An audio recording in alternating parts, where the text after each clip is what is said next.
우리가 함께 나눌 말씀은 성전인데요. 설교를 준비하다 보니까 오늘 성전 설교 다 했다가는 몇 시간 될 것 같아요. 그래서 이걸 갖다가 몇 번에 걸쳐서 나눠서 좀 해야 될 것 같다. 그래서 많은 걸 포기했습니다. 그래서 오늘 한 부분만 이렇게 하려고 합니다. 요즘 저희는 열왕기서를 묵상하고 있습니다. 열왕기상은 여러 왕들에 대한 이야기고 이스라엘이 망하고 난 다음에 왜 망했는지를 알기 위해서 쓰여진 역사서입니다. 이스라엘 망하고 난 다음에 도대체 우리가 왜 망했지? 이걸 역사를 통해서 찾아낸 것입니다. 근데 왜 망했느냐 하면은 결론은 뭐냐면은 율법에서 벗어나서 망했다라고 하는 것이고, 그리고 그 책임이 누구에게 있느냐? 왕에게 있다.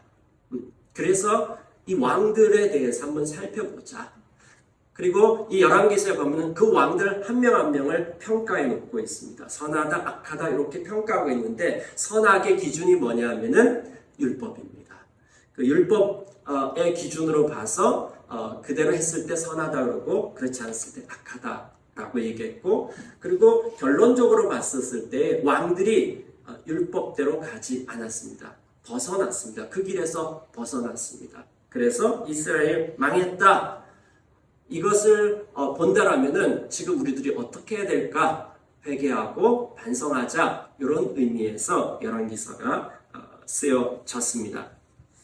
열왕기서의 내용이 열왕기상 22장, 열왕기하 25장, 그래서 모두 47장이 있는데요. 이 47장 가운데 이스라엘의 왕정 시대가 이제 통일 왕국이 120년이고요. 그 다음에 분열 왕국이 한 350년 정도, 이렇게 해서 왕정 시대가 대략 한 500년 가까이 그렇게 진행되어졌는데, 거기에서 한 40명의 왕들이 그렇게 나옵니다.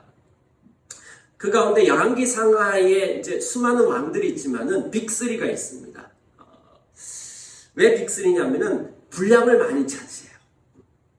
근데 열왕기 상하가 지금 이게 평가하고 이게 뭐가 잘못됐는지를 찾는 거에 분량을 많이 차지한다라면은 그게 어떤 의미겠습니까? 이게 여기서 주인공이 되면 안 좋은 거잖아요. 네. 근데 여기에서 넘버원이 누구냐면은 아합 왕입니다. 47장 중에서 아합 왕 개인뿐만이 아니라 자기 부인하고 아들들까지 이렇게 합쳐가지고 최고입니다. 그래서 47장 중에서 17장이 아합 집안 사람들 이야기입니다. 그래서 전체의 약 36%를 차지하는 거죠. 차지하는 비중이 굉장히 많죠. 그 다음에 넘버 2는 누구냐면 솔로몬입니다. 솔로몬이 11장을 차지하고 있습니다. 그래서 23%. 이 두 사람만 해도 벌써 절반 이상이 됩니다. 그 다음에 여기에 이제 빅3로 끼워 맞추자면은 여로보암 왕, 첫 번째 북이스라엘. 남북 갈라지고 난 다음에 첫 번째 왕이 여로보암 왕인데, 여로보암 왕이 4장 정도 할애가 되어집니다. 그래서 8.5%. 그래서 이 빅3 합치면 약 70%.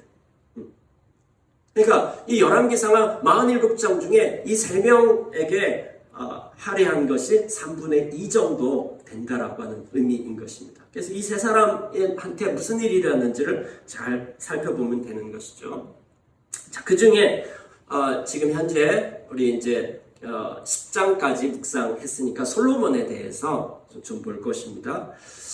그럼 솔로몬 이 1장부터 11장까지 솔로몬 스토리 가운데서 비중을 제일 많이 차지하는 건 또 뭐냐면 성전 건축입니다. 그래서 5장부터 9장까지가 성전 건축에 대한 그런 내용입니다. 다윗 때부터 이 성전 건축에 대한 준비를 했고요. 그 다음에 이제 다윗이 죽으면서 이제 아들한테 성전 건축을 하라고 그렇게 얘기합니다. 출애굽한 지 480년 만에 건축을 시작해서 약 7년 정도 성전 건축하는 내용이 5장부터 9장까지 나오고 있습니다. 이 성전이라고 하는 것이 무엇일까요? 자, 성전 이라고 하는 것, 첫 번째 성전은 하나님의 왕궁이다. 여러분 성전이라고 얘기했을 때 거룩한 궁전이라고 하는 뜻이거든요. 자, 저 성전이 어떻게 시작되었는지를 좀 한번 보도록 하겠습니다. 자, 성전의 첫 출발은 시내산에서 시작이 됩니다. 이스라엘 백성들이 이제 출애굽 하잖아요. 6월절이 6월이라고 하는 말은 뛰어넘었다라고 하는 소리죠. 예. 6월절 그 이스라엘이 출애굽한 것을 기념하는 절기가 6월절입니다. 그래서 출애굽해서 시내산까지 도착을 했습니다. 시내산에서 어떤 일이 있냐면요. 시내산에서 하나님하고 이스라엘 백성하고 이제 언약을 맺습니다. 언약을 맺는데 저 출애굽부터 시내산까지 가서 언약 맺는 그 날짜가 50일이 걸렸습니다. 그래서 50일째 되는 날 시내산에서 언약을 맺습니다. 그래서 저 50일을 갖다가 한자로 얘기하면 오순이라고 얘기합니다. 저걸 기념하는 절기가 오순절입니다. 우리는 오순절 하면은 성령 받았다 이것만 기억하는데요. 아니에요. 이게 아니라 오순절날 그 사도행전 2장에 성령이 임한 그때 그 당시의 사람들은 도대체 그 절기를 왜 지키고 있었냐라고 하는 거예요. 그 절기를 지키는 이유는 뭐냐면은 자, 시내산에서 언약 맺은 거. 6월절도 지켰죠. 예, 그 출애굽을 기념하는 것이고 오순절은 그 당시 왜 지켰느냐 하면은 저 시내산에서 언약한 것입니다.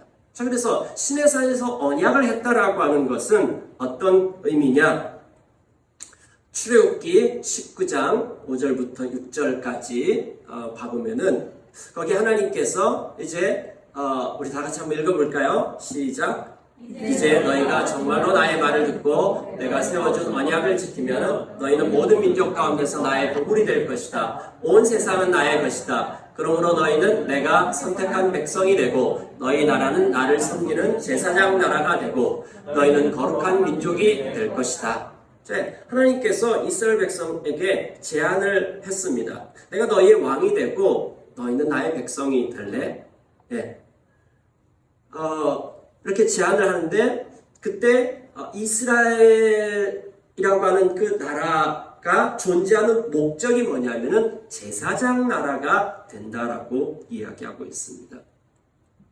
지금 이스라엘이 이렇게 출애굽하고 하나님께서 여기에서 언약을 맺자고 하는 것은 400년 전에 하나님의 아브라함하고 약속한 언약한 것에 대한 성취입니다.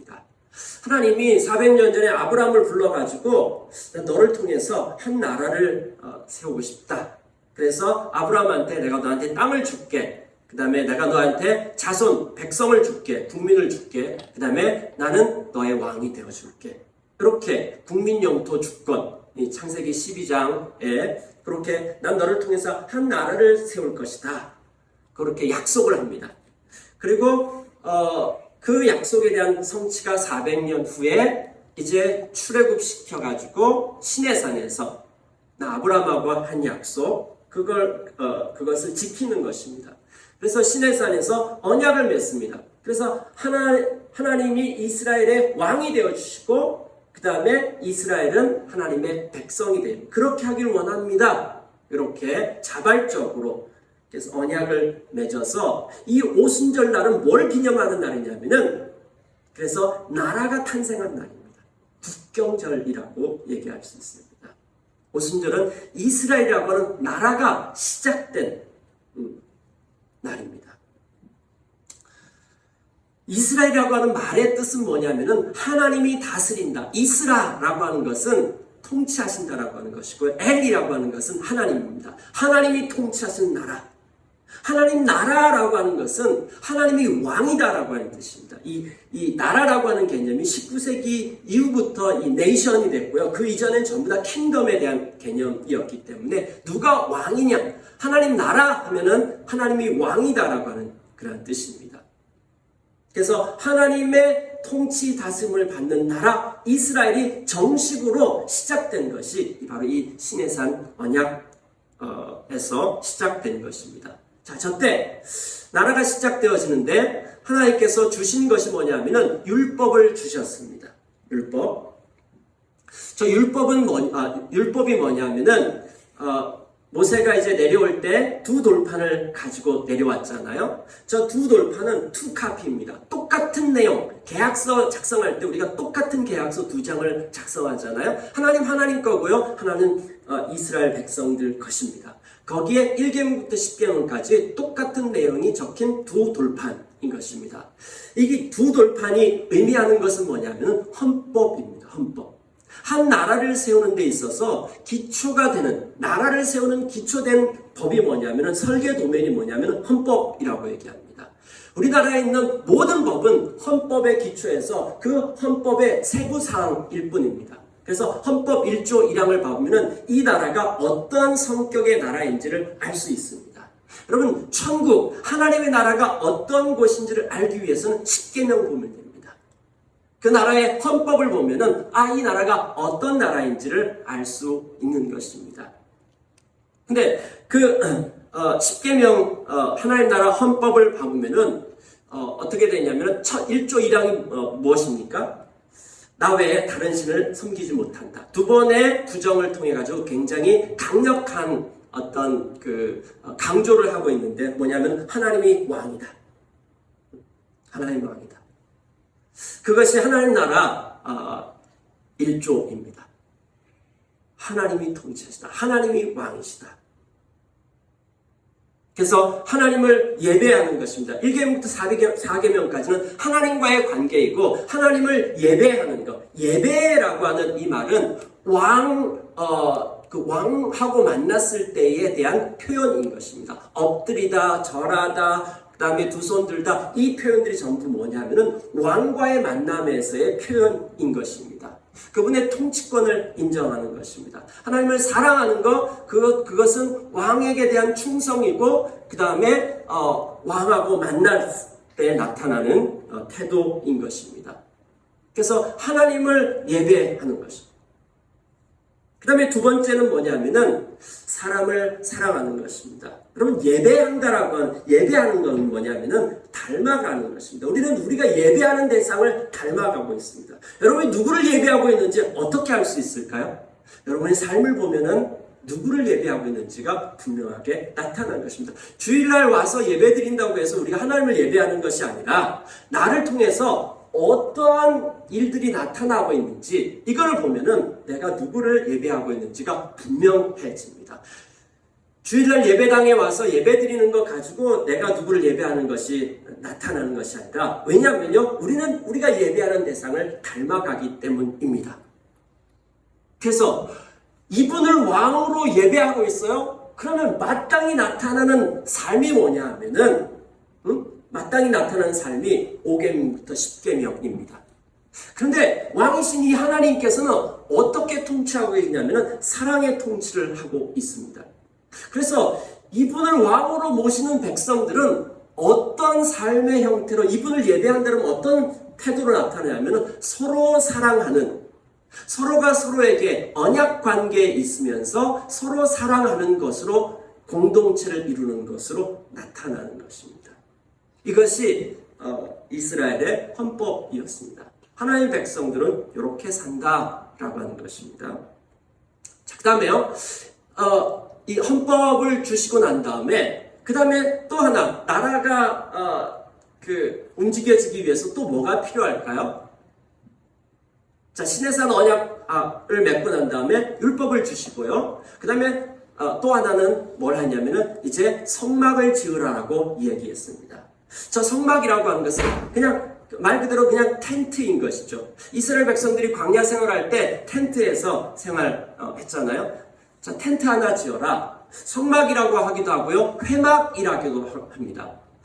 자, 성막은 거룩한 천막이라고 하는 것이고요. 회막이라고 하는 것은 만남의 천막이라고 하는 것입니다.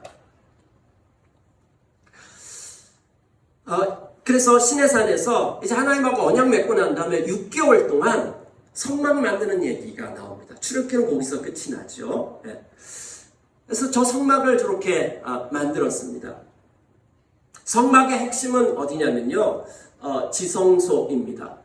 성소하고 지성소로 나오는데, 성소는 거룩한 장소이고요, 지성소는 지극히 거룩한 장소. 그러니까 성막이라고 하는 것이 그냥 천막인데 왜 성자가 들어갔냐? 저는 특별한 곳이라고 하는 것이죠.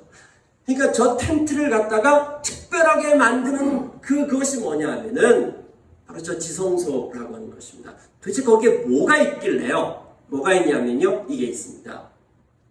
네, 언약궤, 법궤라고 하기도 하고요, 언약궤라고 하기도 합니다. 저것이 지성소에 있기 때문입니다. 자, 저 법궤, 언약궤라고 하는 것은 뭘 의미하냐면요, 말했던 저 율법 있죠, 저 십계명, 계약문서, 저것을 보관하는 상자를 갖다가 법궤라고 얘기합니다. 그 다음에 언약궤, 궤라고 하는 것은 상자를 의미하는 것이고, 저 율법을 갖다가 보관하는 것이죠.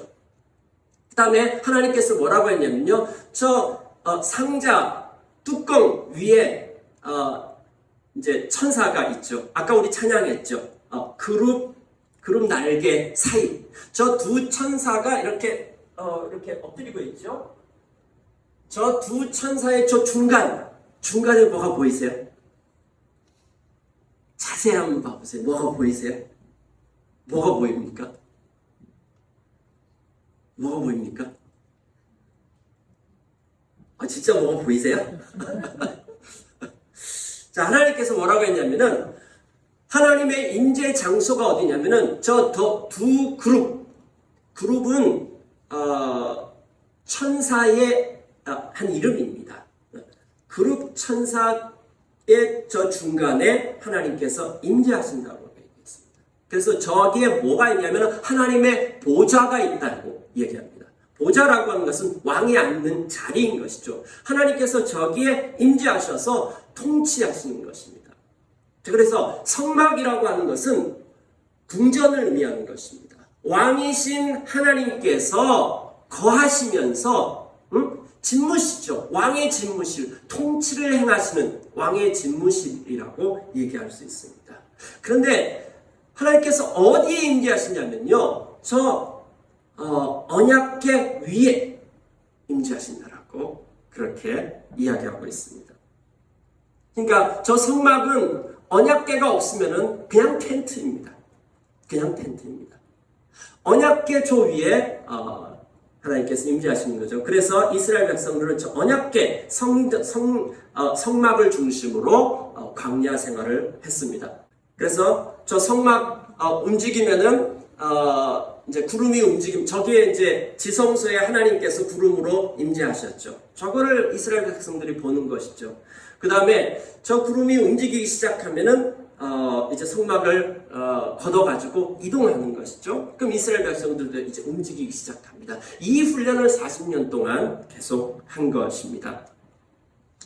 그리고 난 다음에 이제 저 성막이 이제 성전이 되어집니다. 그러면 성막이든 성전이든, 성막은 성전이랑 같은 의미거든요. 성막은 이동할 수 있고요, 성전은 이제 고정된 것입니다. 약속의 땅인 가나안 땅에 들어가서 이제 더 이상 이동하지 않아도 되는 거예요. 성막은 이동하고요, 성전은 이동하지 않고 고정적인 건물로 세워진 것입니다. 성막이든 성전이든지 간에 그 의미, 이것 빠지면은 그냥 텐트고 이것 빠지면은 그냥 건물이 되는 것입니다. 그것이 무엇일까요?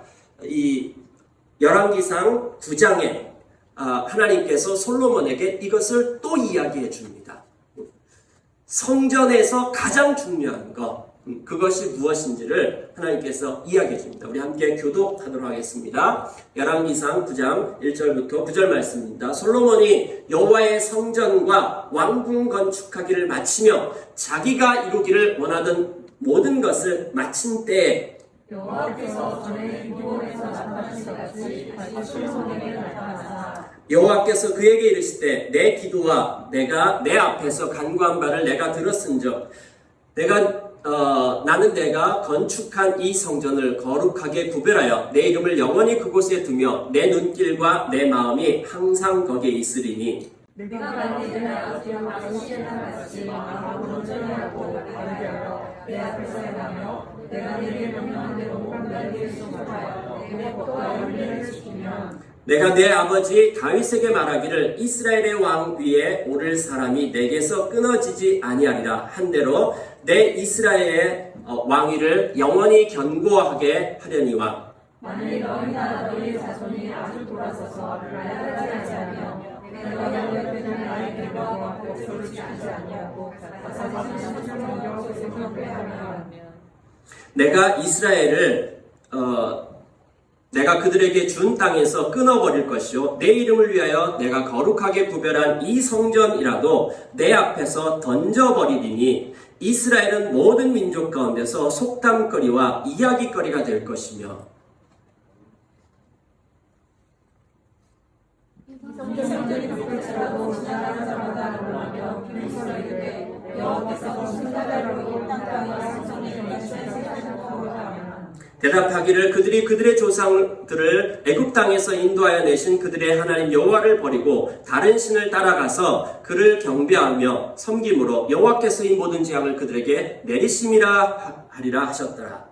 자, 여기에 이제 성전하고 성막하고 솔로몬이 원하던 거 다 지었습니다. 20년 걸렸습니다. 성전 짓는 데는 7년 걸렸고요. 자기 궁전 짓는 데는 13년 걸렸습니다. 그래서 20년 동안에 이 건축 공사 마치고 난 다음에 하나님께서 나타나가지고 솔로몬에게 이야기해주고 있습니다.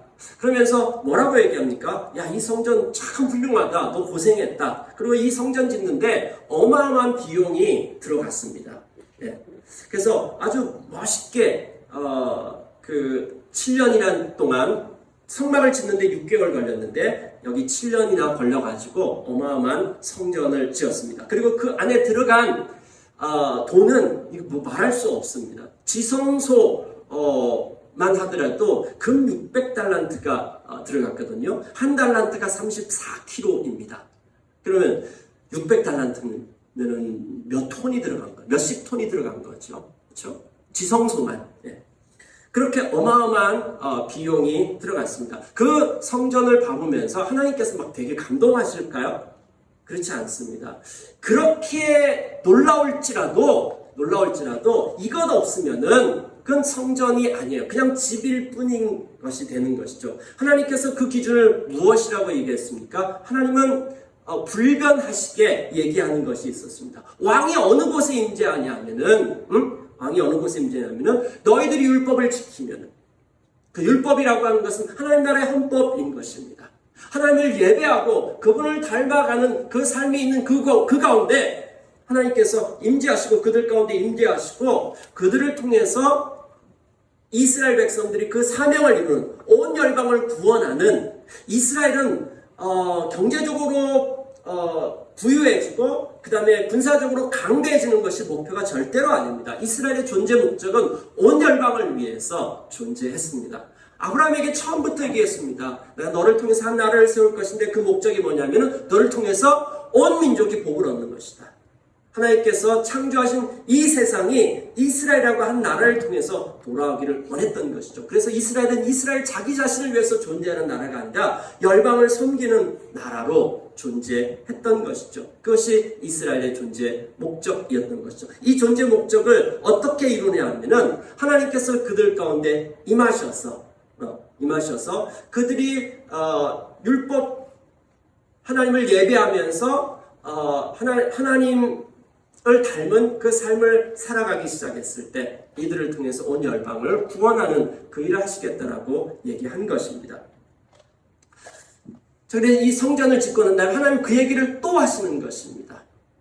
아무리 이렇게 성전 지어놨을지라도 만약에 너희들이 곁길로 간다라면은 그 율법을 따르지 아니하고 곁길로 가서 우상을 섬긴다라면, 여러분 우상을 숭배한다라고 하는 말은 뭐냐면은 우리는 우리가 예배하는 대상을 닮아간다니까요. 그러면은 우상을 섬기면은 우리의 삶 가운데서 어떤 모습이 나타날까요? 우상의 삶의 모습이 나타나는 것입니다.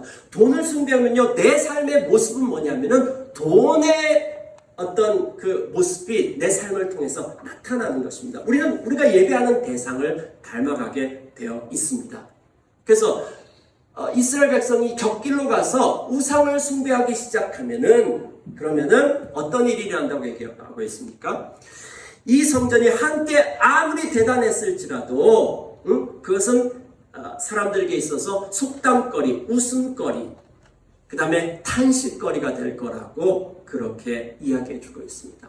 그래서 성전이 성전되어지는 것은 왕이 어디에 임재하셔가지고 통치를 하시냐면은 하나님을 예배하고 그 다음에 율법을 순종하는, 하나님 나라 헌법에 순종하는 그 삶을 살아가는 그 공동체 가운데 하나님이 임재하시겠다라고 그렇게 말씀하셨습니다. 그래서 성전은 하나님의 왕궁이고 하나님께서 거기에 임하셔서 그 온 열방을 향해서 일하시는 하나님 나라 운동 본부, 하나님 나라의 역사가 일어나는 그 중심이라고 얘기할 수 있습니다. 그것이 바로 성전인 것입니다.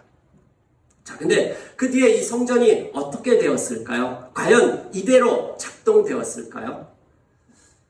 자, 두 번째 성전은 교회라고 할 수 있습니다. 자, 맨 처음에 성막으로 우리가 이제 출발을 했습니다.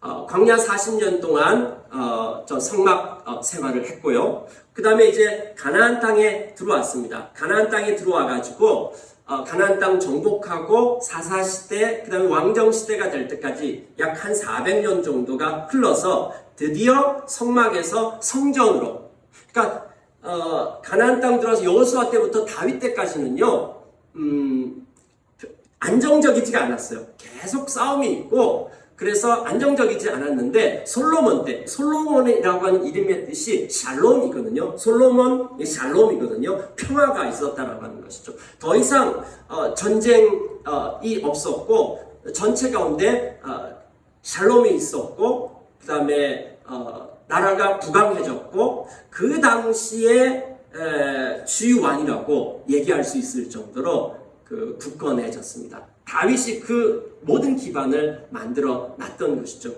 그래서 솔로몬 때 이제 드디어 성전을 짓는 것이죠. 저 성막보다 성막하고 성전의 차이는 뭐냐면요. 좀 더 커졌어요, 규모가. 좀 더 커졌고요. 그 다음에 이제 이동하지 않아도 되고요. 그런 부분에 있어서 차이가 있습니다. 자, 저 성전이 지어졌는데 저걸 갖다가 솔로몬 성전 내지는 제1성전, 제1성전이라고 하는 것은 그 뒤에 제2도 있다라고 하는 의미가 되겠죠. 근데 저 솔로몬이 지어놓은 저 성전은 막 금을 갖다가 붙여놓고 어마어마했습니다. 근데 솔로몬이 죽고 난 다음에 5년 후에 그 금 붙여놓은 거 그거 애굽이 와서 다 뜯어갖고 금 붙여놨던 것들, 방패들 그런 거 다 가져갑니다. 예, 그렇게 됐고요. 그 다음에 솔로몬 때부터 시작해서 약 400년 후에 저 성전이 무너집니다. 이스라엘이 망한 것이죠. 이스라엘이 망한 기준을 뭘로 잡느냐면요, 성전이 무너진 것으로 이스라엘의 망한 기준을 잡습니다. 그래서 BC 586년에 바벨론에 의해서 성전이 무너집니다. 그 다음에요, 바벨론 포로에서 돌아와가지고 제2성전, 이스라엘 백성들이 다시금 성전을 재건하는 거예요. 536년에 돌아왔는데 왜 바벨론 포로 생활을 70년이라고 하느냐? 자, 그건 뭐냐면요, 성전을 기준으로 얘기하기 때문에 그렇습니다. 성전이 무너진 때부터 성전이 다시 세워진 때가 70년인 것이에요. 그래서 536년에 돌아왔는데 20년 동안 성전을 짓습니다. 솔로몬이 7년 동안 성전이었는데요, 여기는 20년 동안 두 번째 성전은 그걸 다시 20년 만에 짓습니다. 왜 그렇게 오래 걸렸냐면요, 솔로몬 성전보다 훨씬 커서가 아니라 훨씬 작았는데도 시간이 훨씬 더 걸렸던 것은 중간에 방해가 있었기 때문입니다. 어떻든지 간에 두 번째 스룹바벨 성전, 이게 제2성전이라고 얘기합니다. 이게 516년에 이제 건축이 되었습니다. 이스라엘 백성들은 이게 건축이 되면은 이제 하나님께서 우리 백성을 회복시켜 주겠다 이렇게 생각을 했는데, 저 제2성전과 제1성전의 차이가 무엇일까요?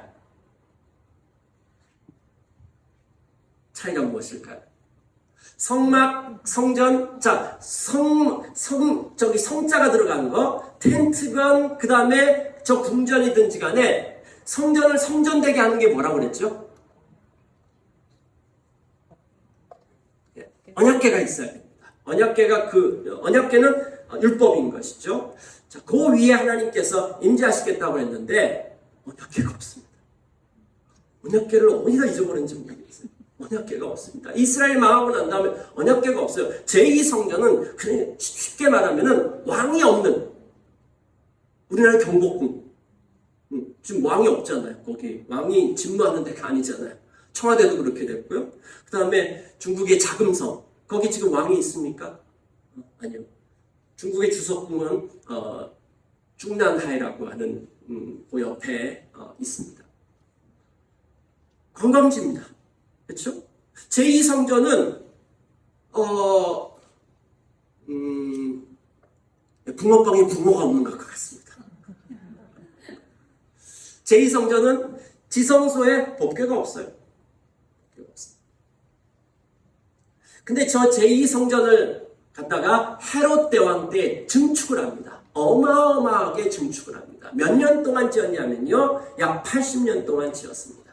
기원전 19년부터 짓기 시작해서 63년까지 짓는 것입니다.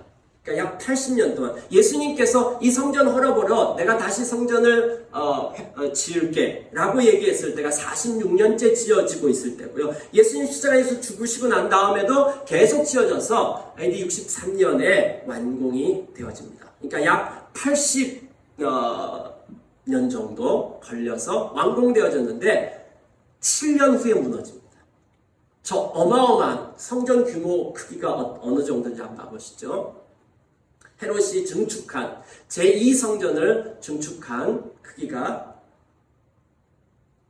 자, 솔로몬 성전의 크기가 저 정도고요. 헤롯 성전은 솔로몬 성전보다 몇 배 더 크죠.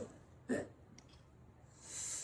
자, 솔로몬 그 헤롯이 증축한 저 성전이 어마어마하고 제자들도 막 그 넋을 잃고, 와, 이 성전 진짜 아름답다. 오, 이 성전 대단하네. 뭐 그렇게 얘기하죠. 그래서 예수님이 제자들 데리고 감람산에 올라가서 성전 바라보면서 저 성전 곧 무너질 거야 뭐 이런 얘기를 쭉 해주잖아요. 근데 진짜 무너졌습니다. 네. 그리고 지금 남아있는 것이, 관광지로 남아있는 게 뭐예요? 통곡의 벽이죠. 저기 보면은 저 통곡의 벽은 어디냐면요, 헤롯이 지은 증축한 성전의 서남쪽에 일부 아주 조금의 벽입니다. 저걸 왜 남겨놨냐면요, 저렇게 높지 않았습니다. 로마가 저걸 갖다가 부수면서 그들에게 교훈을 주기 위해서, 앞으로 더 이상 까불지 말아라, 이런 교훈을 주기 위해서 남겨놨다라고 그렇게 얘기합니다.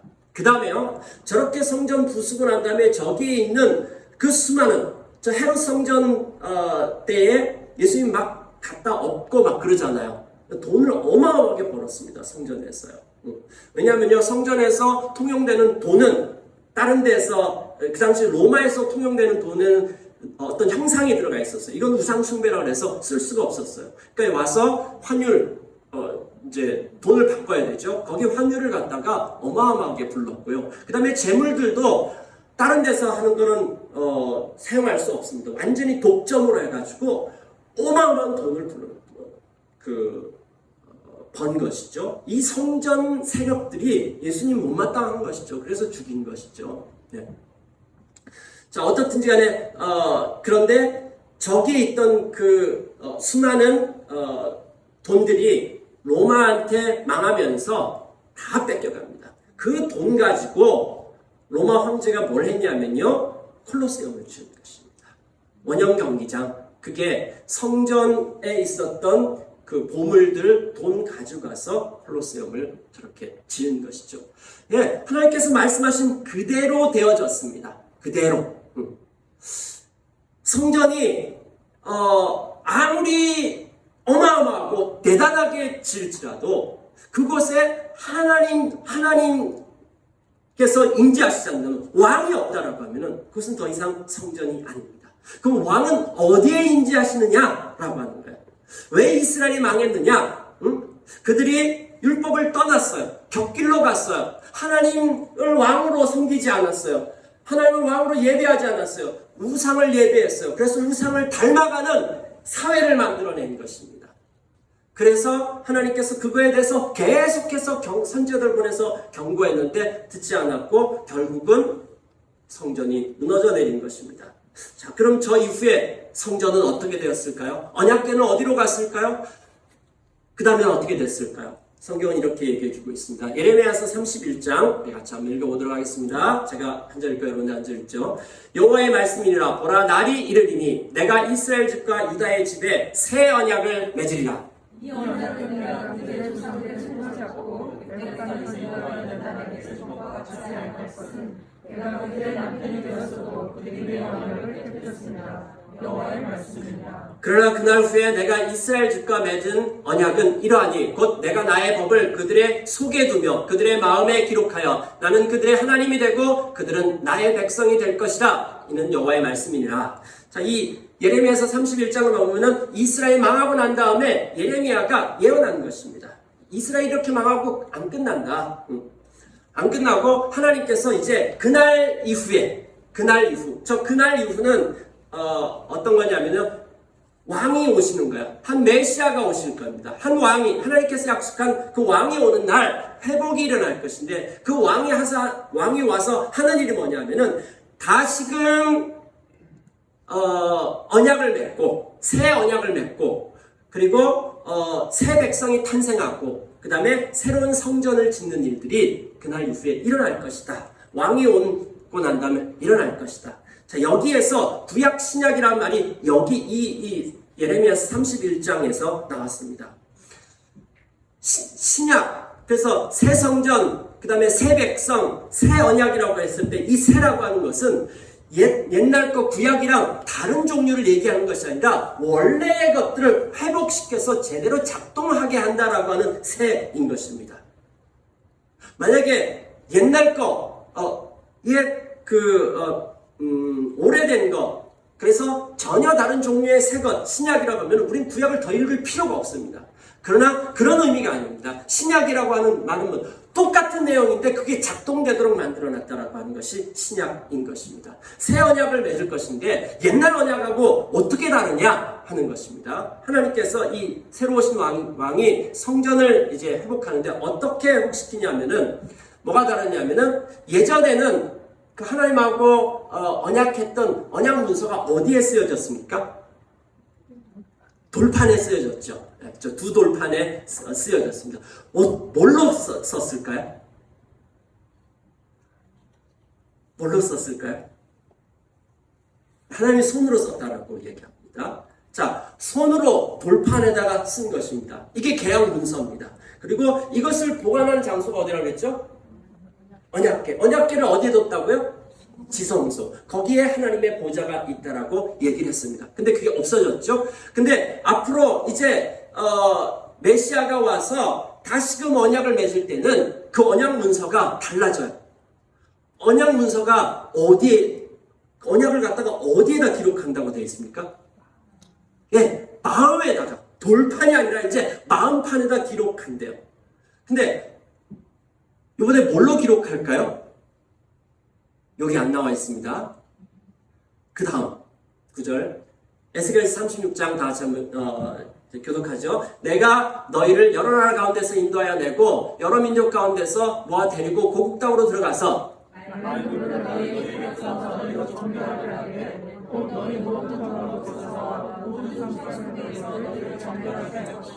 또 새 영을 너희 속에 두고 새 마음을 너희에게 주되 너희 육신에서 굳은 마음을 제거하고 부드러운 마음을 줄 것이며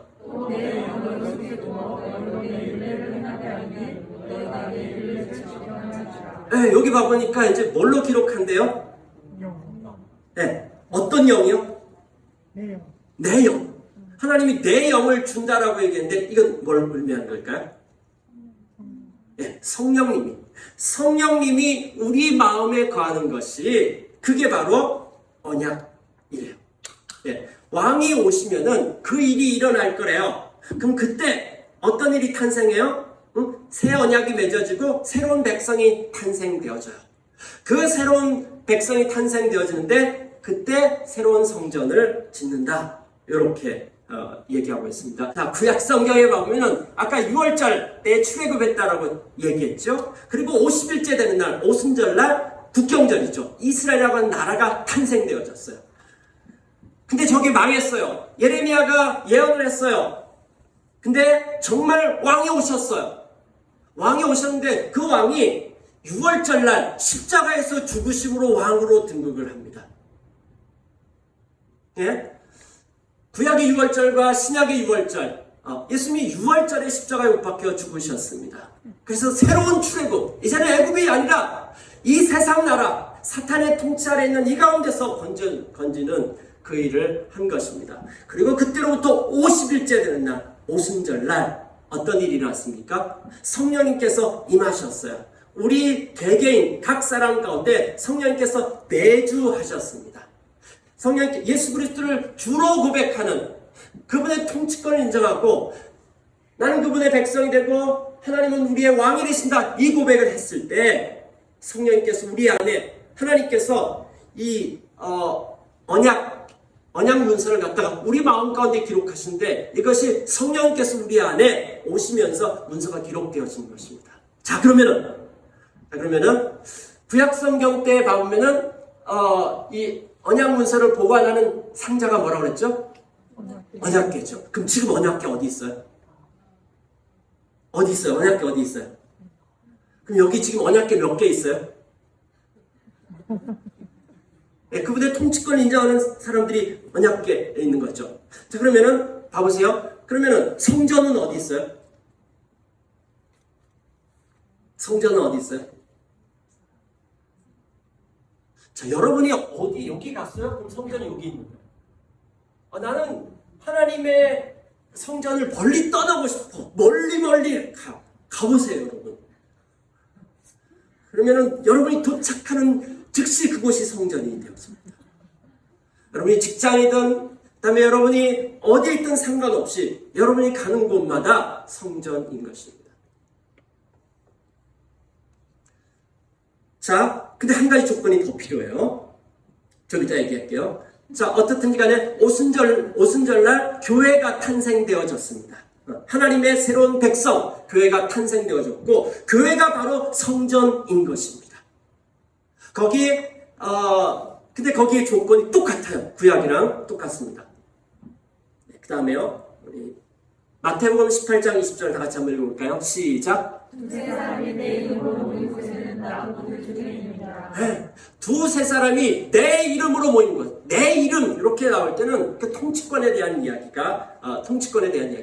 그분의 통치를 인정하는 그 백성들이 두세 사람이 모인 그 자리에 나도 그들 중에 있다. 이 말은 뭐냐면 하나님께서 그 가운데 임재하신다라고 하는 것입니다. 왕이신 하나님께서 임재하셔서 통치하시는 일들이 일어난다라고 합니다. 두세 사람이 모인 그 자리, 거기에 바로 성전인 것입니다. 혼자가 아니라 두세 사람이 모인 그 자리, 그 공동체 가운데 하나님의 성전이 시작이 되는 것입니다. 고린도전서 3장 16절이요. 너희는 너희가 하나님의 성전인 것과 하나님의 성령이 너희 안에 계시는 것을 알지 못하느냐. 네, 여기도 얘기하고 있죠. 어디가 성전이라고요? 응? 네, 교회 공동체. 거기가 바로 성전이다. 어떤 교회 공동체?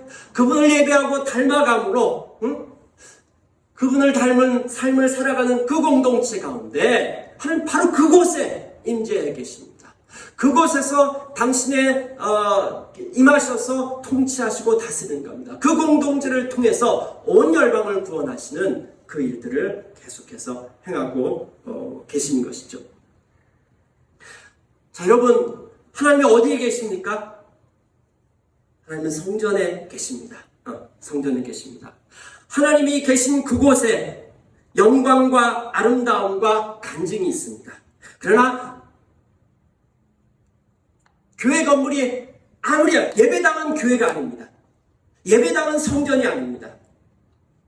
우리는 예배당 짓는데 수천억을 들인다든지, 이 예배당을 알박게 해가지고 막 500억을 막 이렇게 받아낸다든지, 거기에 영광, 아름다움 아무것도 없습니다.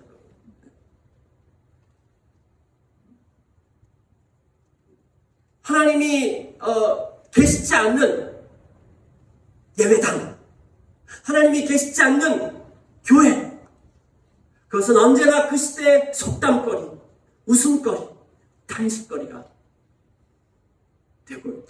되고 있는 것입니다. 지금 이 시대가 좀 그런 시대인 것 같습니다. 우리 교회도 예외가 아닙니다. 우리가 함께 모일 때 여기에 왕이신 하나님께서 우리 가운데 임재하지 않는다라고 하면 우리 더 초라하죠. 맨날 너댓 명 모여가지고 예배 드리는데, 그쵸? 네. 근데 너댓 명 모일때도 여기에 왕이신 하나님께서 우리 가운데 임재해 계신다라면요. 여기는 놀라운 자리입니다. 여기는요. 하나님께서 온 세상을 통치해 가고 계시는 그 하나님의 왕의 직무가 여기에서 있고요. 이것을 통해서 하나님 나라 운동이 일어나게 되는 것입니다. 스토리 교회가 성전이 되었기를 원합니다. 주님의 비전 스토리대로 살아가고 그 위에 서 있어서 그분을 예배함으로 인해서 닮아가는 삶을 살기 시작하는 그런 공동체, 그 가운데 하나님의 임재가 있고 우리를 통해서 그분의 통치가 일어나기 시작할 것입니다. 그것을 통해서 온 열방이 주께로 돌아온 일들이 일어날 것이고 곳곳에 있는 교회, 지금 이 시대에는 환경상으로도 이런 부분들이 이제 그 예배당 건물을 추구하는 것들이 많이 깨어져 가는 것 같아요. 그건 너무 감사합니다. 그러나 이런 예전에는 이런 그 어떤 외형이라도 있어가지고 모였는데 이것마저 없어져 버리면 더 안 모일 위기에도 처해져 있는 것도 마찬가지입니다. 그러나 이 가운데 그 새로운 교회 건축, 그것은 공동체를 세우는 것이 새로운 성전 건축입니다. 하나님 나라 운동이 일어나는 소그룹 모임, 하나님 나라 운동이 일어나는 교회, 바로 그것이 성전이고요. 그들이 하나님의 말씀 앞에 서 있기 시작했을 때 하나님 나라 운동이 그들을 통해서 놀랍게 일어날 것입니다. 거기에 속담거리, 그 다음에 웃음거리, 탄식거리가 아니라 거기에 간증거리, 영광거리, 그와 같은 거로 가득 차게 될 것입니다. 주비전 스토리 교회가 그와 같은 교회가 되기를 원합니다. 함께 기도하시겠습니다.